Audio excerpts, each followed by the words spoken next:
Hi, this video will discuss what happens when income changes. This will allow us to derive an Engel curve. So what is an Engel curve? The Engel curve will show you the relationship between quantity demanded and income while holding your prices constant. We will also show you an income consumption curve, which plots the consumption of both goods and how they change when income changes while holding prices constant. So a previous video discussed a price consumption curve where one of the goods prices change and everything else was held constant.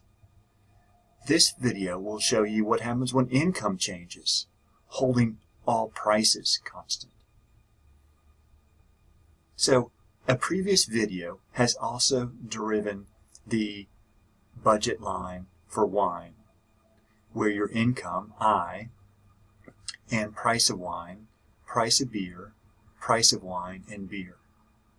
So look at the previous video if you want to figure out how this budget line we drove this expression. This budget line with these values, prices of beer, prices of wine, and income, is the budget constraint plotted here as L1 in blue. This pink indifference curve provides you an optimal bundle of E1. Beer's on the horizontal, wine's on the vertical. This second graph has a demand for this individual for beer, where beer's on the horizontal and the price of beer is on the vertical. This bottom graph has your income or your budget and corresponding amount of beer again is on the horizontal. So when you had $419, you were consuming 26.7 units of beer. Now we're going to change income. So let's change the income, and we're going to bump it up. If we increase income, what happens to this budget constraint? Does it shift further away from the origin or closer to the origin? Correct. It's going to shift further away from the origin when we bump up income.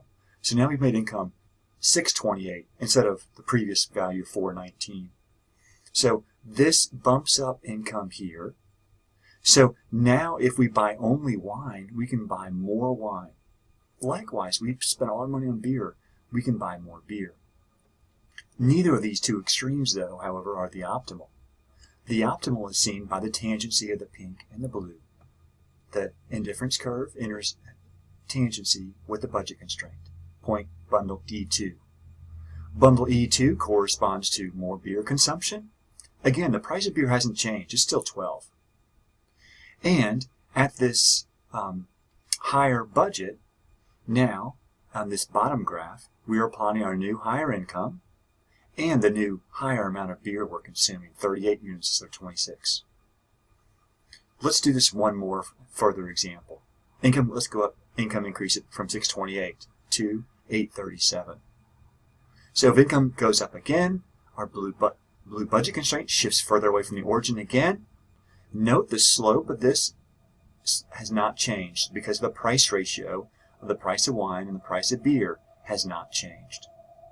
So the optimal bundle now is E3. If you connect these dots, these optimal bundles, this is an income consumption curve. Note the income consumption curve is going, it's a positive slope. So at higher incomes, you're buying both more beer and wine. Note that the next plot for the price of beer, again, prices are constant at 12.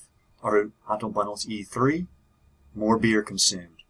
Prices didn't change, but you have more money to spend, higher income.